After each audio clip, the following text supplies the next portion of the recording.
car crashes are very bad. Death wish! Oh, I think But no matter what, we simply just cannot take our eyes away from them, whether that be in movies like Final Destination or even in real life. Our eyes simply just get drawn to the tragedy and the wonder of how the hell it even happened. Now this isn't just confined to, actual cars crashing. I also talk about the plots of our favourite media like romance animes. You see guys, I have a problem.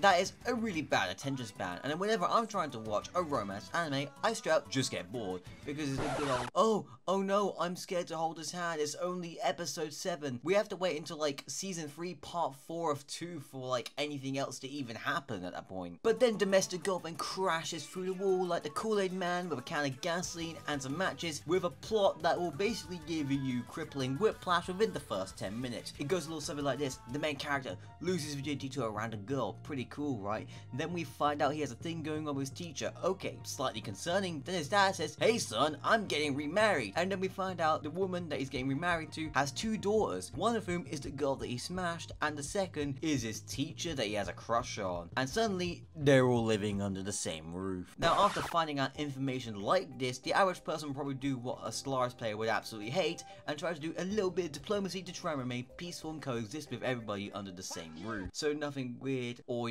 sharp catastrophic would ever happen. But not Natsuo. Natsuo plays devouring swarm empires, ain't no treaties, peace talks, or family ain't stopping him from getting some bum bum. This man will straight up look Hina in the eyes with the look of, yeah, I'm worth the prison time, and then later on go make out with Rui. Natsuo will even cosplay Bill Clinton in front of her and be like, yeah, I did not have sexual relations with that woman, and then go and have sexual relations with her. Now let me break it down why this anime slaps harder than Goku at a child support hearing. Firstly, Natsuo being a literal Chad. This man has straight up had sex literally in the first episode. He is miles ahead of literally every other anime character, which in Baki terms means he is capable of slapping Kirito, Dio, and Goku and not take a single piece of damage. Secondly, the plot. The anime's plot is about as chaotic as the Denny's Grand Slam, and because every episode it literally just tries to outdo itself. It's kind of like Dr. Eggman in literally every Sonic game or movie,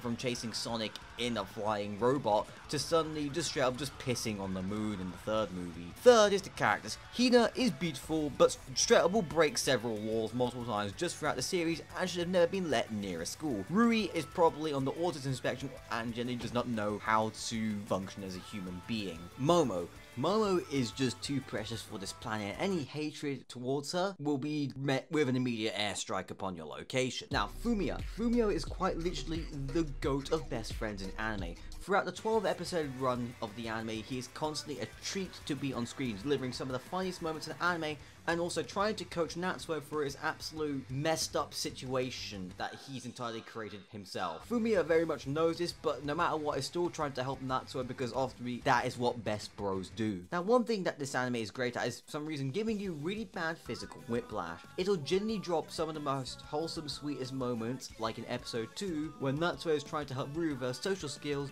but then Rui just ends up rage baiting Natsuo, and eventually just everyone in the class just gets a laugh out of it, and she's able to make some friends. Pretty awesome, right?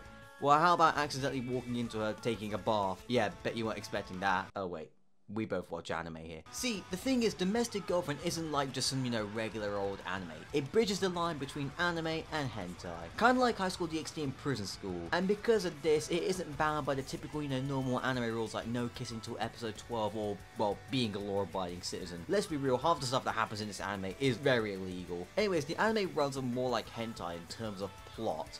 And instead of, showing, mating, it puts some random crazy plot development in there instead. This anime ain't scared of the mating app because it happens once at the beginning and then in episode 11 with Rui. But it's never like thrown in constantly. But it does throw in some real life consequences into the mix, like with Hina and Natsuo getting caught on a school trip and making out with each other in a hotel room with a picture that must be taken on the world's most highest quality camera. Maybe like even one of those like spy cameras that are used by the USA. Anyways, which ends up leading Hina to leave the school and move away basically overnight. Now you're probably thinking, wow, that sounds pretty bad. Well, wait until you hear about the manga. After Hina leaves, Natsuo's focuses on his writing, ends up becoming a published author. Both him and Rui start dating again, leading them to having a child. But before Rui gives birth, Hina comes back into the story as well, and due to some unfortunate events, gets ran over by some crazy guy. Rui and Natsuo call off the wedding and decide to raise their child while Hina is going what I'm going to presume is a very bad coma for a good couple of years. After several years in the coma,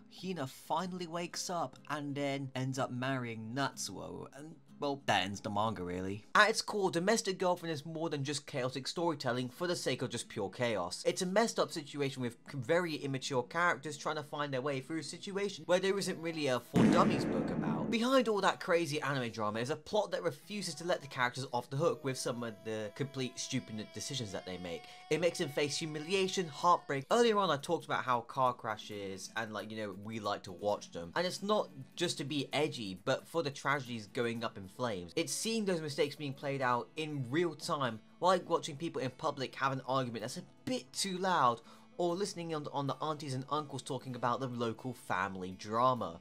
This is what Domestic Girlfriend is doing. It's laying out all that drama right there for us to watch and unfold on our screens, so then we can go on Twitter and be those aunties and uncles at the dinner table. It shows us the consequences of these impulsive decisions made by these people in their very peculiar situation, and the way that love can blur the lines between what is right and wrong. And despite all this seriousness, Rui just walks in, absolutely nukes the emotional integrity of everything I'm about to say with this one line.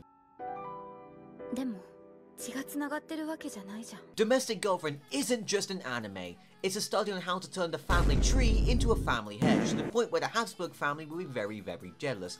Like, I didn't think that incest could ever be weaponized until Rui came in with that War Thunder nuke of a line. Underneath the carpet bombing of incest is a story about what happens when people do not use their brain to think and rather use a different part of their body to think.